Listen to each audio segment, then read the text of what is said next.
시청자 여러분 안녕하십니까? KBS 9시 뉴스. 여러분 안녕하십니까? 여러분 안녕하십니까? 여러분 안녕하십니까? 여러분 안녕하십니까? 오늘의 주요 KBS 뉴스입니다. 뉴스룸을 시작하겠습니다. 조중동 지금 조중동이 계속 이렇게 경영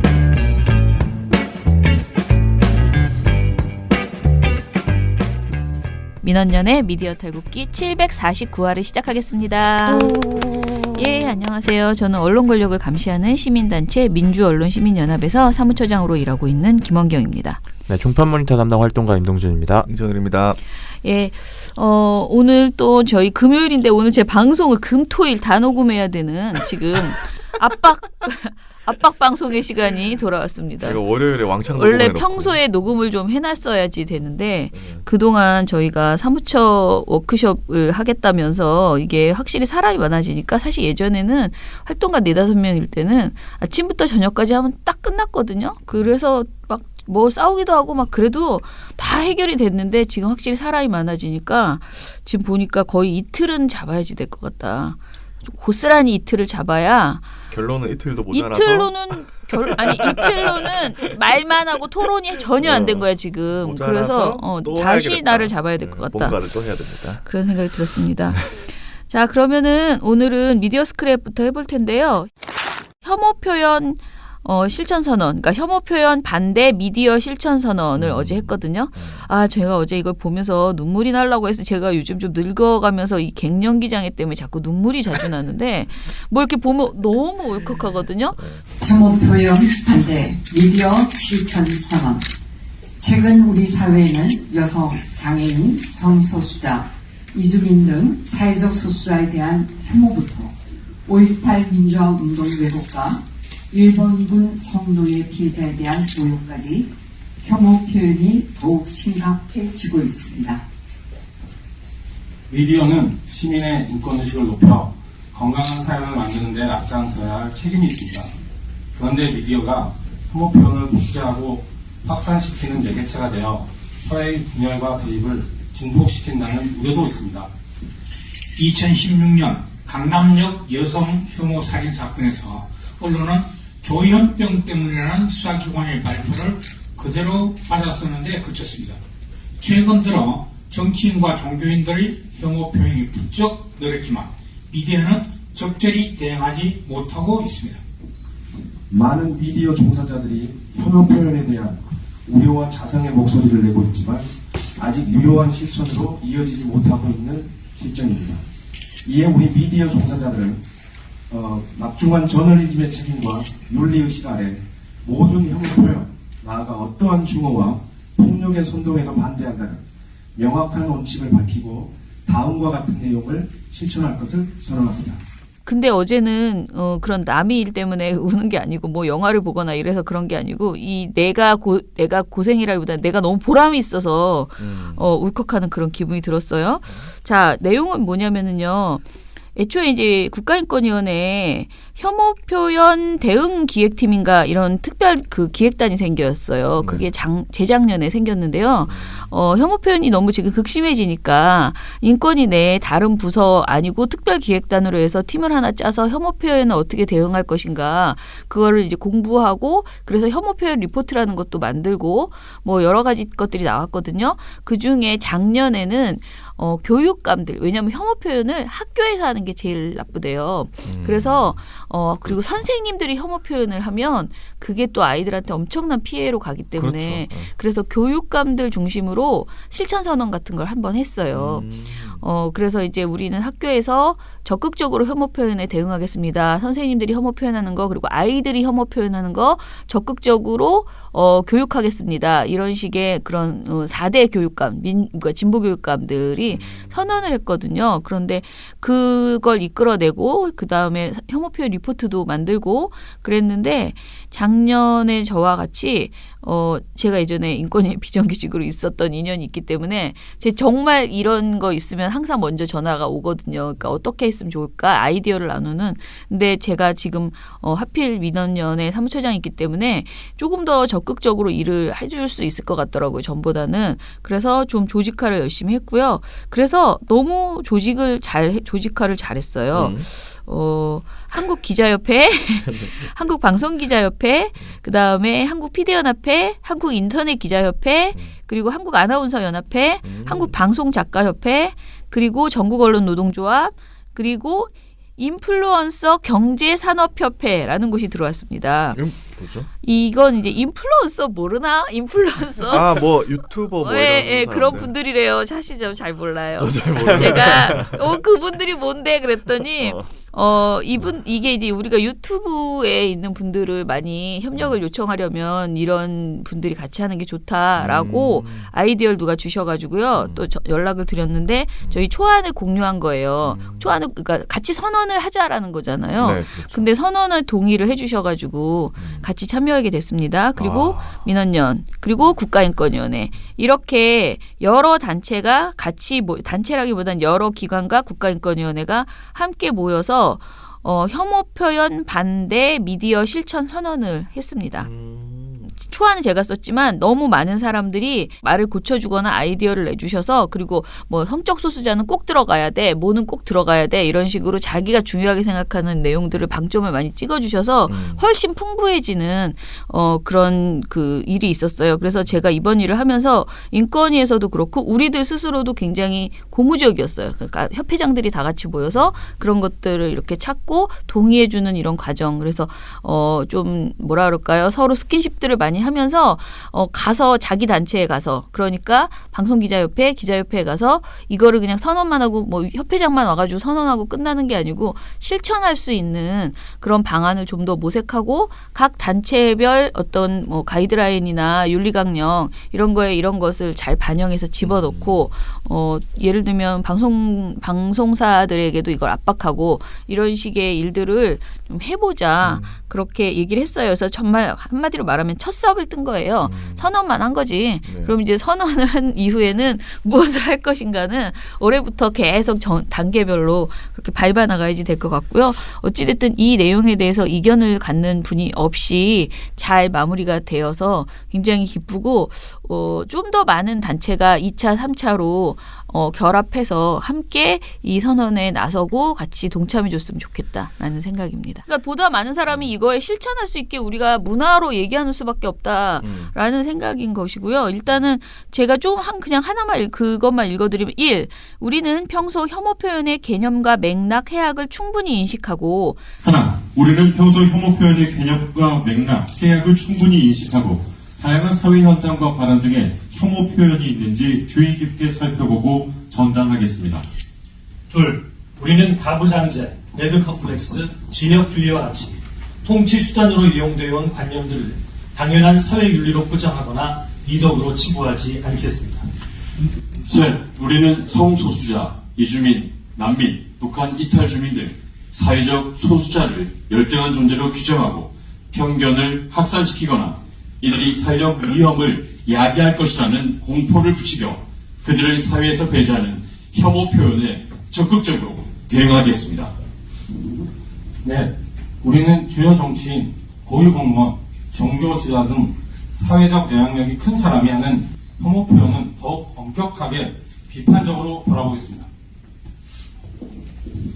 다섯, 우리는 가짜 뉴스와 왜곡된 정보에 기반한 혐오 표현은 철저한 팩트 체크를 통해 비판적으로 전달하겠습니다. 여섯, 우리는 경제 불황, 범죄, 재난, 전염병 등이 발생했을 때 혐오 표현이 많이 발생했다는 점을 이해하고 인권의 측면에서 더욱 면밀히 살피고 전하겠습니다. 일곱, 우리는 5.18 민주화운동을 왜곡하고 일제강점기를 찬양하며 일본군 선노의 피해자를 모욕하는 등 역사적 사실을 부정하는 발언과 연구 등을 혐오 표현으로 보고 이를 지적하겠습니다. 2020년 1월 16일 한국기자협회, 방송기자연합회, 한국인터넷기자협회, 한국PD연합회, 한국아나운서연합회, 사단법인 한국방송작가협회, 사단법인 인플루언서 경제산업협회, 전국언론노동조합, 민주언론 시민연합, 국가인권위원회. 그렇습니다. 이런 내용이거든요. 야, 네. 근데 이런 거를 하면은 종편하고 다 죽었어. 보수지, 경제지, 약간 이걸로 이제 이 기준으로 모니터하면 진짜 정말 뻔뻔해 이렇게 또 더 말할 수 있죠. 근데 그분들이 지금 한국 기자협회나 뭐 이런 데 들어가 있잖아요. 들어가 있죠. 그러니까 제가 그런 거예요. 들어가서 실천할 수 있도록 어떤 구체적인 압박 방법을 생각하는, 그러니까 내놓지 않으면 협회장이 와서 하고 사진만 찍은 거지 아무 의미가 없잖아요. 그래서 그걸 이제 또 견인해 내는 게 우리 시민단체, 여기 이 안에 시민단체는 우리밖에 없잖아요 지금. 그러네요. 전부 그 언론인 당사자 협회거든요. 그래서 우리가 잘 견인해 내야 되지 않을까 생각합니다.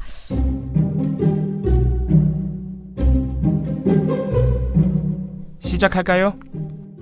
방통위 조선일보, JTBC 팩트체크 자유한국당, 연합뉴스 300억, SBS 태영, 박수환 문자 뉴스타파, 동아일보 동아투이, MBN 차명진, 방심이 이상로, TV조선 민영삼, 미디어오늘 방정우. 언론에 대해서 꽤 아는데? 민원연에서 다 봤지. 언론과 무제한 친해지리 민주언론 시민연합. 자, 그러면은 오늘 방송 본론 우리 또 동준 씨가 들어왔으니까 즐거운 종편, 어처구니 없는 종편 이야기를 좀 들어보겠습니다. 내 생각에는 약간 어이상실 뭐 그런 내용들이에요. 늘 봅시다. 어이상실이긴 한데. 그렇죠. 네. 합시다. 민원연 종편 모니터. 이상해 특집. 네. 이상해? 네, 오늘 제가 가지고 온 노래는 이적의 이상해라는 곡인데요. 네. 이거 뭐 굉장히 좀 좋은 노래예요, 사실. 네. 가사는 굉장히 아름다운 노래입니다만 이런 노래를 또 종편에 갖다 붙이게 돼서 이적 씨에게 심심한 위로의 말씀드리고요. 이 방송 들으실지 모르겠지만 네. 종편이 늘 이상한 방송을 합니다만 이번 이 보고서는 저희가 2019년 12월 2주차 종편 시사대담 프로그램에서 나온 문제 발언들을 뽑은 건데 유달리 보다가 너무 이상한 내용이 있어서 제가 이거는 맨 앞에 넣어야겠다라고 생각을 해서 저희 팀원들에게 말한 내용을 넣었거든요. 그래서 그 내용이 뭐였냐? 이 12월 10일이 어떤 날인지 기억하시나요? 12월 10. 10. 네. 10날. 네. 이제 재작년이죠. 2018년 12월 10일에 태안화력발전소에서 청년 비정규직 노동자 김용균 씨가 사망했던 날입니다. 그러니까 이제 2019년은 1주기가 된 날이었던 거죠. 근데 이 김용균 씨 사망으로 인해서 우리 사회의 위험의 외주화라든지 아니면 이런 비정규직 노동자들의 굉장히 위험한 작업 환경을 우리 사회가 방치하고 있었다라는 걸 사회에 굉장히 크게 알렸잖아요. 그렇죠. 그걸 통해서 실제로 김용균 씨 어머님이 대통령을 만났고 대통령이 문제에 대해서 비판을 하고 의식을 드러내기도 했잖아요. 근데 그 대통령과의 면담 이후에 김용균 씨 어머니가 언론한테 이야기를 했던 게 하나가 있어요. 언론도 성심성의껏 어렵고 힘든 상황을 다 알려주셔서 감사드린다. 앞으로도 어려움을 해결하는데 언론이 함께 해주길 부탁드린다 라면서 지속적인 관심을 좀 가져달라. 이런 얘기를 했었거든요. 그렇죠. 이게 2019년 2월입니다. 대통령하고 면담을 끝낸 이후예요. 근데 그러고 나서 10개월이 지났죠.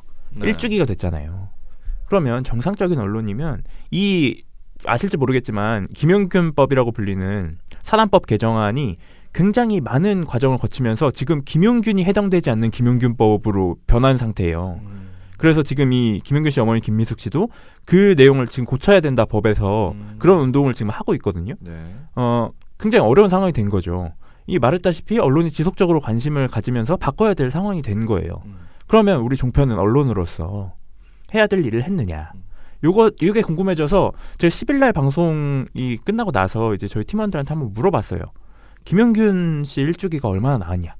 라고 했는데 저희 팀원들 반응이 이상하다. 못 본 것 같다. 뭐가 이상해. 내가 보기엔 너무 지극히 자연스러운데 하면 오히려 나는 정말 불안한 사람들이야. 이 사람들이 해서 모욕할까봐 난 그게 더 불안해. 근데 아무튼간에 이상하다기보다는 너무 일상적으로 이들은 노동에 대해서는 정말 1도 관심이 없다. 그 1도 관심이 없다라는 걸 보이는 게 저희가 보고서에서 이 김용균 노동자 1주기를 다룬 방송을 정말 1초라도 있으면 제가 초로 넣으려고 했어요. 정말 1초도 없습니다. 빵이에요, 빵. 아예 안 다루네요. 이게 그래서 저희가 10일만 본 것도 아니에요. 10일부터 그래 유예 기간을 주자. 10일 화요일이었거든요. 13일까지 한번 보자. 금요일 방송까지 얼마나 하는지 보자. 1초라도 하면 내가 1초라도 넣어주겠다. 정말 단 1초도 안 나옵니다. 어떻게 이런 방송을 할 수 있어요? 종편 4사의 10개 프로그램에 1초도 안 나왔어요 지금. 아니 그렇게 토크 프로그램이 많은데 세상에 이걸 1초도 안 다룬 겁니다. 한 번도 안 다뤄. 이거 정말 이건 이 4사가 다 비판받아야 되는 거고요. 이 4사가 다 언론 역할을 안 한 거예요. 근데 이 같은 날 무슨 소식이 알려졌냐면 김우중 전 대우그룹 회장이 사망했다라는 소식이 또 알려졌어요. 이 두 가지 어떻게 보면 약간 결은 다르지만 어쨌거나 이 두 개 중에 어떤 걸 더 집중하는가를 볼만한 한쪽은 전형적인 청년 비정규직 노동자의 죽음이었고 그렇죠. 한쪽은 대우그룹이라는 아주 대기업의 회장이 죽은 전형적인 자본가의 죽음이었잖아요. 이 두 개 중에 종편이 어떤 걸 택했느냐. 김우중 전 회장의 사망. 종편이 12월 10일부터 13일까지 무려 117분을 다뤘습니다. TV조선 신통방통은 무려 40분을 다뤘어요, 이거를. 오래도 했네. 이게 길게도 했네, 길게도 했어. 청년 비정규직 노동자가 죽은 거에 대한 일주기는 단 1초도 다루질 않으면서 대기업 자본가가 죽은 거는 117분 동안 다뤄준 거예요. 이게 종편의 현실인 겁니다. 사실 근데 제가 이걸 보다가 진짜 열받았던 게 뭐냐면 사실 이 노동자의 죽음은 전혀 다루질 않으면서 김우중 전 회장은 어떻게 다뤘냐면 영웅 만들기식으로 다뤄주는 거예요. 이렇게 위대한 사람이 죽었대요. 막 이런 식으로 다뤄주는 거예요. 거참. 대표적인 방송이 채널A 뉴스탑 10 12월 10일 방송이었는데 이 조수진 동아일보 뉴스연구팀 부장이 또 문제 발언을 했습니다. 엄청 좋아하셨더라고 네. 이분이 아주. 이분 진짜 대단한 분이에요. 민망해 죽을 뻔했었네. 저는 개인적으로 이분 발언을 볼 때마다 이게 거의 뭐 방송을 사유화하고 있는 게 아닌가라는 생각이 드는데. 이분 또 만난 얘기 하겠네. 그렇죠. 이번엔 좀 본 얘기예요. 본 얘기와 내 얘기. 내 얘기? 네. 어떤 얘기였냐면 특히 대우하면 저 누비라를 잊을 수가 없습니다. 저 누비라라는 상은요. 이 김우중 회장이 세계는 넓고 할 일은 많다. 그러니까 세계를 누빈다는 뜻에서 직접 지은 차명이에요. 제가 그렇죠. 2005년에 대검찰청 중수부를 담당했던 기자였는데 그때 해외를 떠돌던 김우중 회장이 몇 년 만에 귀국해서 자진 출석해서 수사를 받았습니다. 그때 제가 잊혀지지 않은 광경은 인천공항에서부터 대검청사 앞까지 바로 저 누비라 승용차를 타고 출석을 한 것. 그만큼 아직도 세계는 넓고 본인이 해야 될 일은 많다라는 것을 상징적으로 보여주는 그런 장면이었습니다. 그렇군요. 이러면서 대답이 끝나요. 이거 이렇게 있네 또. 대단하죠. 네, 대단하죠. 요거 살리네. 네, 그래서 이 궁금하잖아요. 저는 이걸 보다가 궁금해졌어요. 2005년에 왜 김우중 회장은 검찰에 출석을 했을까? 이 아시는 분들은 아시겠지만 모르는 분들을 위해서 그리고 모르는 사람인 저 같은 사람을 위해서 설명을 좀 드리겠습니다. 김우중 전 회장이 이 문제가 됐던 게 뭐냐면 IMF 시기 이전에 해외 합작 공장을 엄청나게 만들었어요. 그렇죠. 근데 문제가 뭐였냐면 그게 대우의 자본이 아니었어요. 다른 이 자본을 끌어들여서 해외 합작 공장을 짓거나 뭐 인수하거나 막 이런 식으로 사업 규모를 키웠거든요. 근데 1997년에 외환 위기가 터졌죠. 그러면서 대우그룹의 부채 규모가 드러났는데 무려 89조였던 겁니다. 89조의 부채 규모가 드러난 거예요. 근데 그 당시에 89조는 진짜 굉장히 큰 돈이죠. 지금도 큰데. 네. 근데 이 문제가 더 큰 문제가 뭐냐면 이 89조의 이 부채가 드러나는 것뿐만 아니라 이 부채가 생기는 과정에서 김우중 전 회장이 27조 원 규모의 회계 사기를 저지른 것과 5조 7천억 원 규모의 대출 사기를 저지른 거. 이 이외에도 다른 범죄 혐의가 굉장히 많았어요. 당시에 검찰 수사를 받을 때. 그렇죠. 그래서 이런 혐의를 받으니까 해외로 도망갑니다. 99년에. 그래서 6년 동안 도피를 해서 안 들어왔어요. 김우중 회장이. 그러다가 2005년에 이제 자진 출석을 한 거예요. 물론. 귀국을 한 거예요. 그 장면을 설명한 거예요. 지금 조수진 씨가. 이제 뭔가 보이시죠? 이 사람의 이 검찰 출석에서 봐야 될 거는 무슨 차를 타고 왔는지가 아니에요. 무슨 혐의와 무슨 죄를 저질렀는지거든요. 그래서 실제로 이 수사에서 본인이 인정합니다. 이 회계사기 저질렀고 뭐 이런 부분 다 인정했어요. 그래서 최종적으로 2006년 11월에 징역 8년 6개월, 벌금 1,000만 원, 추징금 무려 17조 9,253만 원 선고받았어요. 가장 많은 돈을 내야 하는 사람은 김우중 전 대우그룹 회장입니다. 2002년 분식회계를 주도한 혐의로 김 전 회장과 임원 5명은 모두 23조 300여 원의 추징금을 선고받았습니다. 하지만 이 가운데 840억 원만 내고 10년이 지나도록 감감무소식입니다. 지난 2006년 항소심 재판부는 김우중 전 대우그룹 회장에게 징역 8년 6개월과 추징금 17조 9,253억 원을 선고했습니다. 20조 원대의 분식회계와 재산 국외 도피 혐의 등을 인정한 결과였습니다. 김 전 회장은 지방세와 양도소득세 등 세금도 368억여 원 체납했습니다. 이렇게 중대한 범죄를 저지른 사람이 검찰에 출석한 장면을 차 타고 왔다고 자기가 지은 차 이름 그거 설명하면서 차 타고 왔다고 설명한 거예요. 범죄 혐의는 하나도 설명을 안 하고. 그럼 완전히 영웅을 만들어준 거죠. 근데 저는 사실 이제 김우중 회장이 어찌됐든 우리 사회에서 그러니까 그 재벌 회장 3대 재벌 회장이잖아요. 현대 회장, 그다음에 삼성 회장, 대우 회장 이렇게 이제 어떤 첫 번째 회장들이 이제 다 작고하게 된 그런 상황이 됐는데 그 중에 이제 마지막 회장이고 아주 유명한 회장이었죠. 이 사람 조수진 씨 말 맞다나 한때 진짜 뭐 이 세계는 넓고 할 일은 많다 때문에 엄청나게 젊은이들에게 영향력을 주던 사람인 건 사실이에요. 그래서 저는 개인적으로 김우중 회장이 돌아가셨어요. 그러면은 사람들이 어찌됐든 사람이 돌아가시면 우리가 뭐 설리 때도 그렇고 사람이 돌아가시면 일단 좋은 추억 위주로 말하는 것이 이제 어떤 인지산정이고 예의다라고 생각해서 어느 정도는 그런 보도가 많이 나오는 것에 대해서 뭐 신문에서도 김우중 회장 사진이 막 나오고 돌아가셨을 때 뭐 여러 가지 그런 게 나오는 것에 대해서 내가 너무 그거 비판하지 말자. 물론 속으로는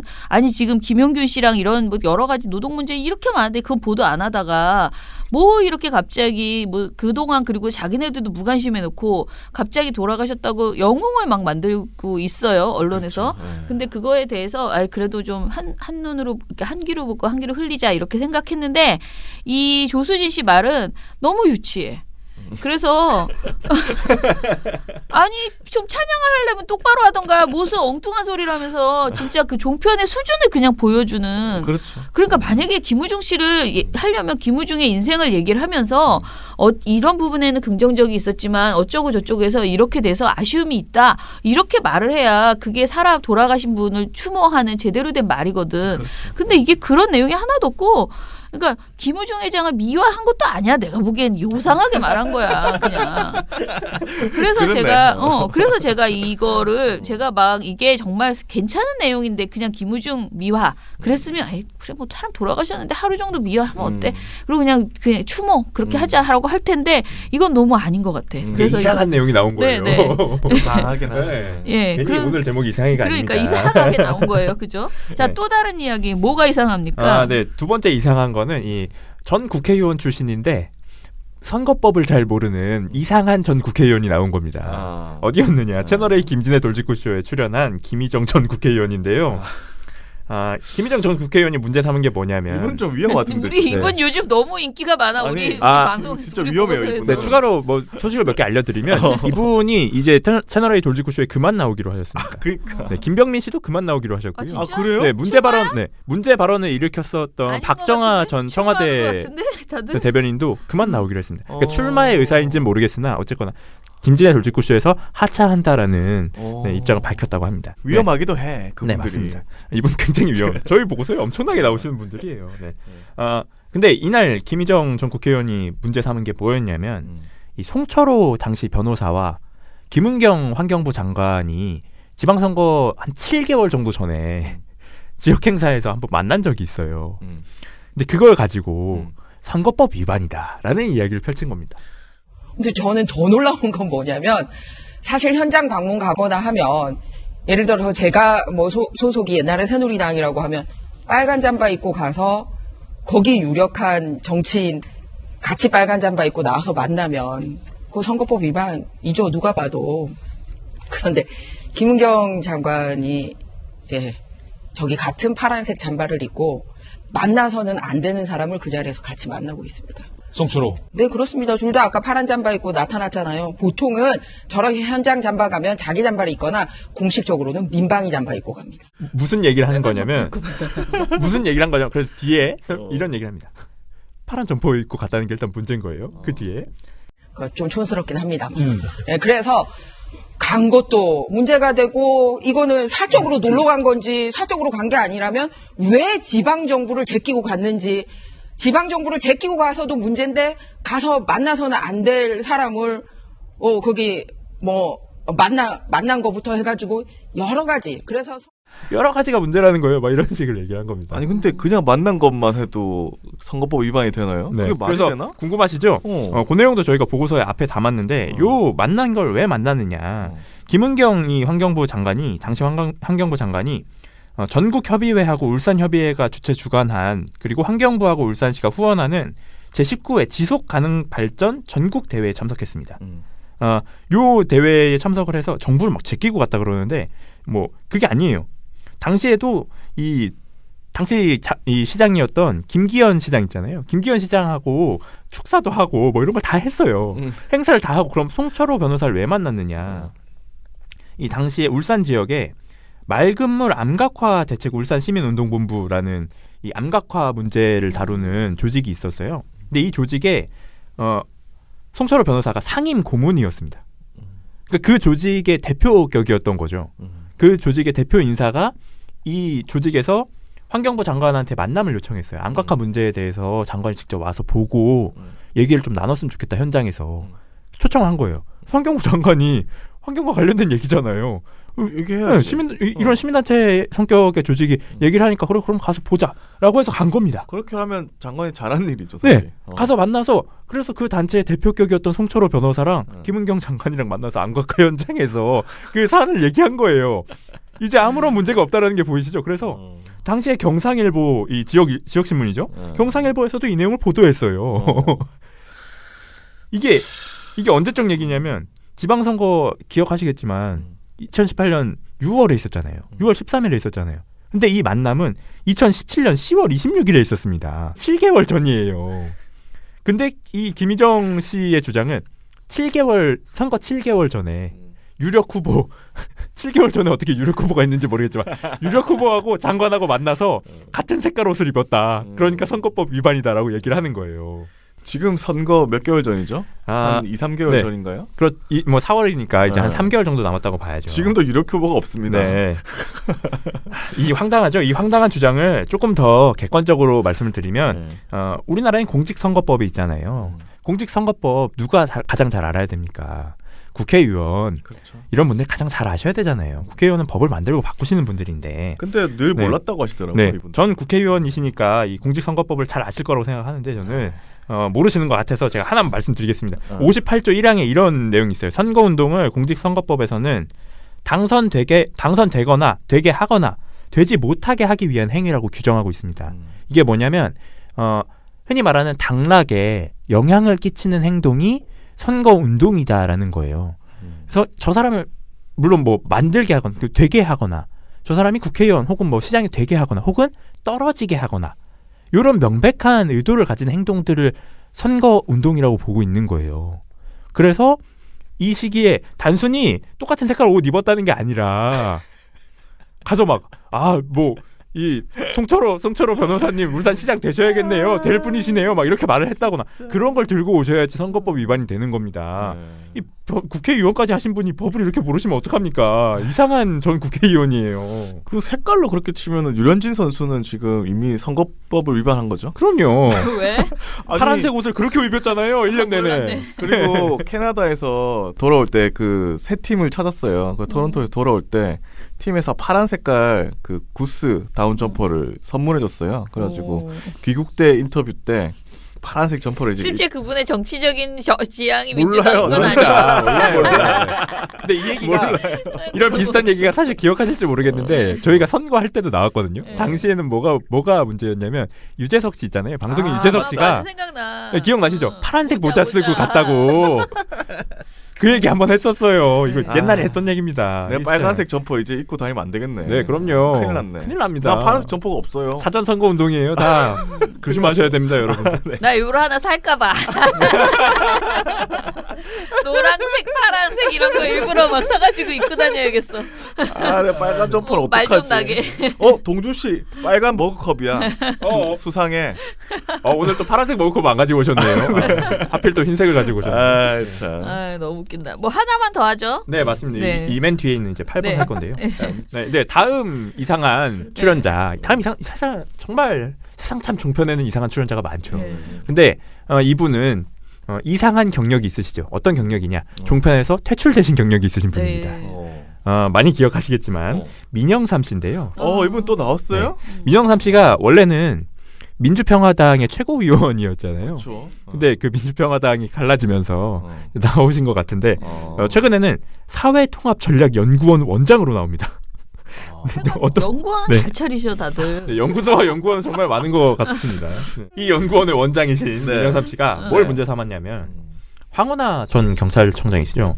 황운하 전 대전 경찰청장 있잖아요. 네네. 최근에 이 12월 달에 책을 출간했어요. 책 출간하고 나서 뭘 했냐면 북콘서트 했거든요. 근데 이 보수언론 조선일보를 비롯해서 보수언론이 뭘 문제 삼았냐면 이 북콘서트 선거법 위반 아니냐라는 얘기를 한 겁니다. 왜? 북콘서트 다 하잖아. 네. 선거법 위반 아니냐라는 얘기를 한 거예요. 뭐였냐면은 뭐 와서 막 검찰 비판하고 막 선거 관련된 얘기하고 이런 게 지금 선거법 위반 아니냐 막 이런 식으로 나온 거거든요. 근데 이런 비판이 이날 방송에서도 나오긴 나왔습니다. 근데 민영삼 씨가 주목한 부분은 다른 부분이에요. 민영삼 씨 정말 이상한 데에 주목했는데 그치, 뭐였냐면 신박한 논리를 가지고 계신 분이니. 황운하 전 청장이 이날 북콘서트를 하면서 피아노 연주를 한 번 했어요. 피아노? 네. 이거 너무 웃기다. 네. 또 하나 행사 가운데 재밌는 것은 저게 월강 소나타 아닙니까? 베토벤의? 예. 그럼 월강은 사실은 그 문재인 대통령의 그 달빛 이게 해가지고 그 굉장히 후원 그 지지자들이 굉장히 많이 있지 않습니까? 자발적인 그 그룹도 있고요. 그런 측면에서 황운하 청장이 제가 생각했던 것보다 훨씬 더 이 정치적으로 이렇게 그 매수를 더 보고 움직이는 그런 측면이 있지 않나 하는 생각이 들면서 훨씬 더 정치적으로 이렇게 몇 수를 더 보고 움직이는. 아 진짜 영입해 그냥 영입 민영삼. 이분 진짜 그런 측면이 있지 않나. 달빛 기사단에서 네. 영입해야겠어. 야 이런 걸 정말 생각하시고 진짜. 그래서 마지막에 민영삼 씨의 결론은 이겁니다. 저는 좀 씁쓸합니다. 예, 씁쓸합니다. 우리 대한민국 경찰이 저렇게까지 그 지금 그 직분 현직 경찰 공무원 신분인데 저렇게까지 할 수 있는가라는 측면에서 굉장히 좀 씁쓸합니다. 굉장히 씁쓸합니다. 이런 얘기를 했어요. 진짜 아니 이제 월광 소나타 연주하시는 분들은 너무 큰일 웃기잖아요. 났네. 베토벤이 마치 뭔가를 알고 작곡이라도 하는 것 같아요. 이제 우리 피아니스트들 어떻게 조성진 씨 어떻게 진짜 웃깁니다. 네, 그래서 이 주장은 일단 뜯어보면 조선일보를 시작으로 해서 북콘서트가 선거법 위반이라고 했잖아요. 그건 한번 체크를 해봐야 되잖아요. 그래서 뭐든지 뜯어봐. 네, 그럼 뜯어봐야 됩니다. 왜냐하면 굉장히 많은 거짓말이 있어요. 종편에는. 이걸 누가 뜯어봤느냐. 제가 뜯어보진 않았고요. YTN이 이 사안을 이제 팩트 체크를 한 거예요. 팩트 Y라는 코너를 통해서. YTN이 어디다가 물어봤느냐? 다이렉트로 선관위에 물어봅니다. 이게 선거법 위반의 소지가 있느냐? 그랬더니 북콘서트를 여는 게 위법인지 선관위에 직접 물었습니다. 선거일 전 90일 전까지는 출판 기념회 개최 주체에 대해서는 선거법상 별도의 제한은 없습니다. 후보자와 관련 있는 책의 출판 기념회가 제한되는 건 선거 90일 전부터로 내년 1월 16일까진 누구든 출판 기념회를 열어도 된다는 설명입니다. 이렇게 답변을 들은 거예요. 근데 그럼에도 불구하고 선거법 위반의 소지가 될 게 뭐가 있냐면 아까 말씀드렸지만 선거운동이라고 볼 수 있는 당락에 결정을 끼치는 영향을 줄 수 있는 발언을 했다. 그러면 선거법 위반의 소지가 있다고 보이거든요. 그래서 YTN이 그것도 체크를 합니다. 그래서 이날 이 황운하 전 청장이 선거와 관련된 얘기 몇 개를 했는데 그 내용이 선거 출마를 위해서 책 쓴 것도 아니고 선거에 나갈 듯한 뜻을 비쳤지만 하고 싶지는 않다. 하지만 그러면 누가 할 거냐는 질문에 고민하고 있다. 좋은 정치를 위해서 뭐든지 하겠다. 이런 얘기를 했어요.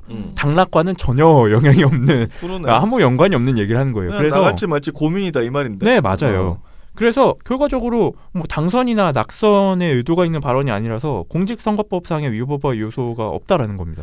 그러니까 YTN의 결론이 이거였어요. 법으로 뭐 걸릴 거라면 만약에 뭐 그분이 뭐 한 표 주십시오. 그렇죠. 하든가 뭐 좀 잘 찍어주세요. 뭐 이렇게 자유한국당 후보는 절대 찍으시면 안 됩니다. 막 이런 얘기 했다거나. 네, 그러면 낙선운동이라고 볼 수 있겠지만 그런 게 아니에요.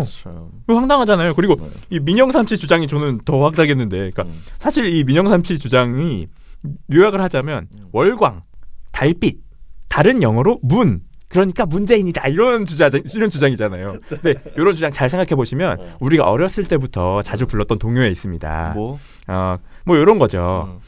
빨가면 사과, 사과는 맛있어, 맛있으면 바나나, 바나나는 길어, 길면 기차. 이런 식의 주장인 거예요. 사실을 뜯어보면 그렇잖아요. 이게 정확하게 이거랑 일치하는 겁니다. 근데 민영삼 씨는 저기 광고 회사나 이렇게 카피 회사나 이런 쪽으로 가시면 잘하실 것 같아. 이게 상상력이 되게 중요하거든요. 그럼요. 근데 이제 월광으로 이제 선거법까지 간다. 그렇죠. 이거 사실은 힘들거든. 쉽게 상상해낼 수 있는 아이디어는 아니죠. 예. 되게 힘들어. 근데 이분 그걸 해내시네. 그 어려운 걸. 대단합니다 정말. 동요를 참 좋아하신 것 같아요. 그래서. 네, 그래서 결과적으로 이런 비판 자체가 없는 흠도 만들어서 비판을 하겠다라는 취지에서 나온 거거든요, 사실. 그러니까 무조건 까가보겠다. 그렇죠. 이런 거라고 생각이 될 수밖에 없잖아요. 아, 진짜 황당합니다, 정말로. 네. 이런 주장들이 나와서 오늘 제가 특집의 제목을 이상해로 골랐다. 아이고, 아무튼간에 정말 시민올건 참 많네요, 그죠? 참. 근데 이게 너무 허접해가지고 또 시민올기도 참 그래. 미심이 의원들이 보면 무슨 생각하겠습니까? 그러니까 정말 다 방송의 품위 유지로는 정말 심각한데 이거를 뭐 아니 일상적인데 뭐 심의를 어떻게 다 하루 종일 심의를 넣을 수도 없는 거고. 그러니까. 가끔은 프로그램을 통짜로 넣고 싶어요. 좀 보시라. 이런 프로그램이 지금 진행되고 있어요, 시민위원님들. 근데 이거 좀 실제로 심각하잖아요. 예전에 제가 한번 그렇게 통째로 넣은 적이 있었는데 통째로 넣으니까 경고가 나온 적이 있었다고 했잖아요. 근데 우리는 그때 그 MBN 방송에서 사파 쓰는 문제 있잖아요. 네. 그게 사파가 건건으로 넣으면 징계가 안 나오는데 사파를 한 달치를 다 묶어가지고 문제의 사파를 한꺼번에 묶어가지고 내버렸어. 성질나서. 그랬더니 그거는 자기들이 봐도 이게 너무 여러 개잖아. 그렇죠. 그러니까 그게 충격이었나 봐. 그래서 그냥 MBN 그 방송 통째로 해서 경고가 나왔어요. 그 뒤로는 또 사파가 잘 안 나오죠. 그 다음부터는 또 안 나와. 아닙니다. 한 개씩 넣으면 잘 안 나와. 네, 한 개씩 넣으면 시민은 잘 안 나오고요. MBN은 여전히 사파를 잘 쓰고 있죠. 아, 그래요? 엄청 써요. 예. 여전히 선정적인 사파는 계속 쓰고 있죠. 그죠. 그래도 또 가끔가다 그렇게 한 번씩 묶어줘야 돼. 묶어서 한 번씩 몇 내줘. 달에 한 번씩 묶어서 한 번씩 해야 되겠네. 그러니까.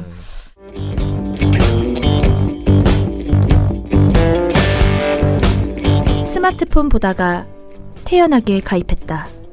가입이 간편하니까. 민주언론 시민연합.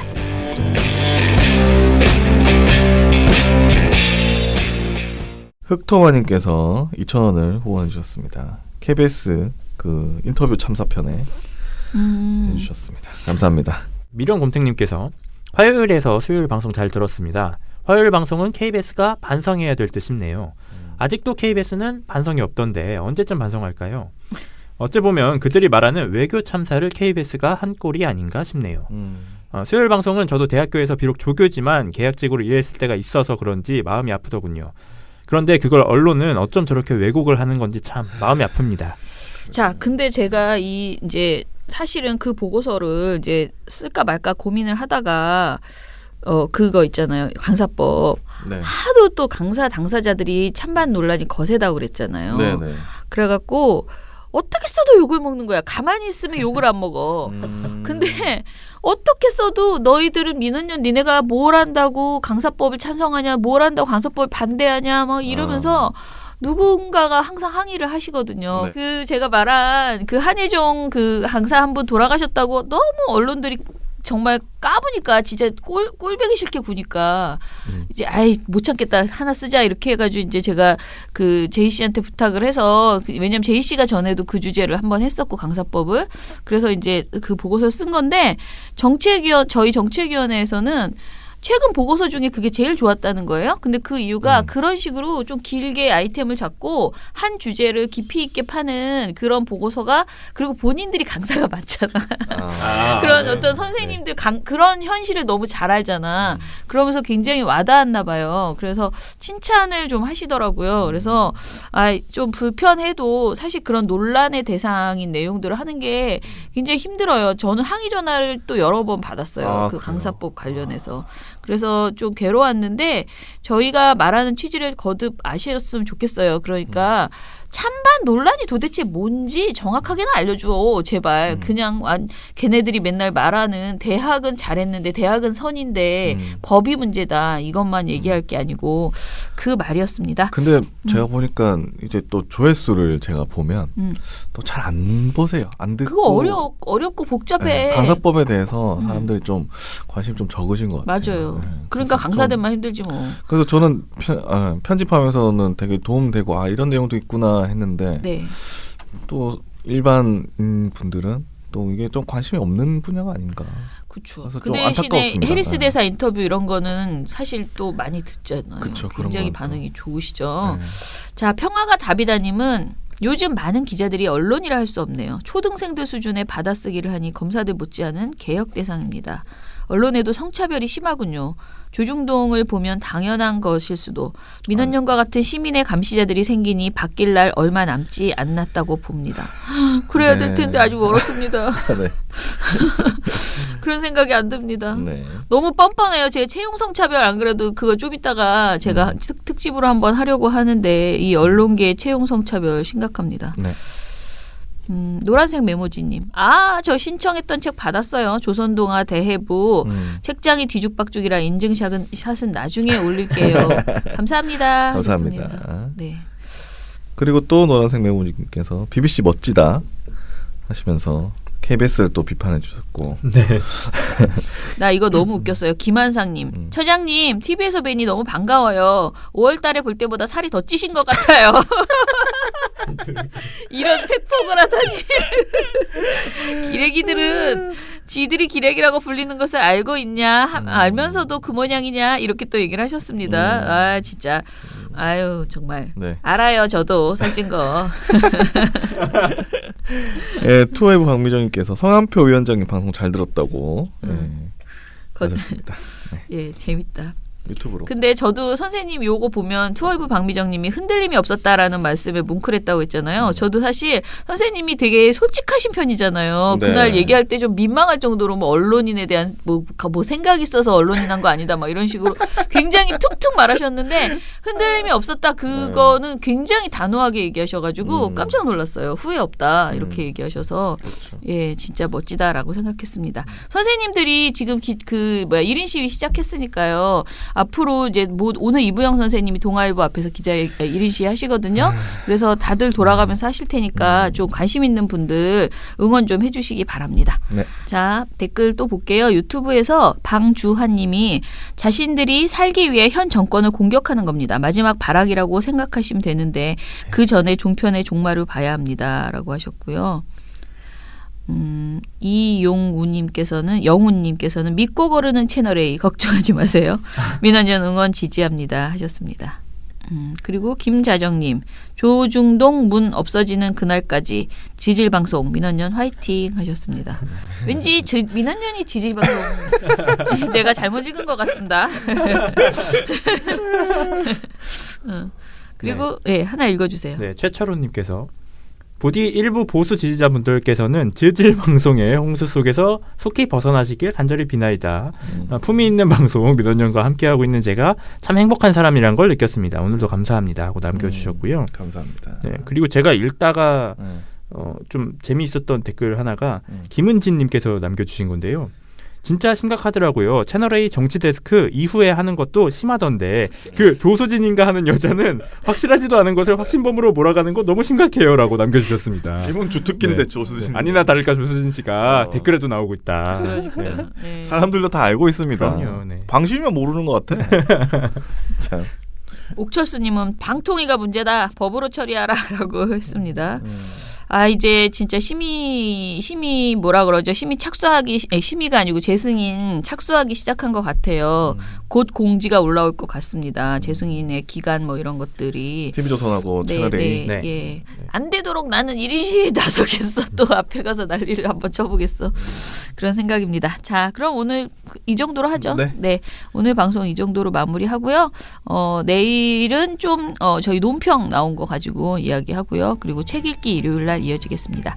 민원연의 미디어 탈곡기는 내일도 열심히 다뤄드리겠습니다. 탈탈탈 안녕.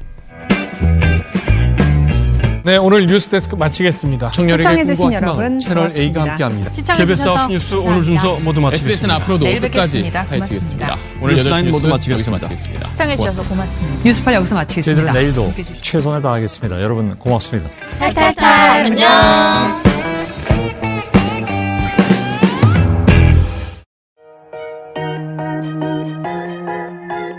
좋은 보도, 좋은 방송, 매달 시상식으로 보수 언론의 왜곡 보도 매주 프레임 체크 영상으로 놓쳤던 언론계 소식 매일 미디어 탈곡기로 혹시 자네도 가입했지 민원연 언론과 무제한 친해지리 민주언론 시민연합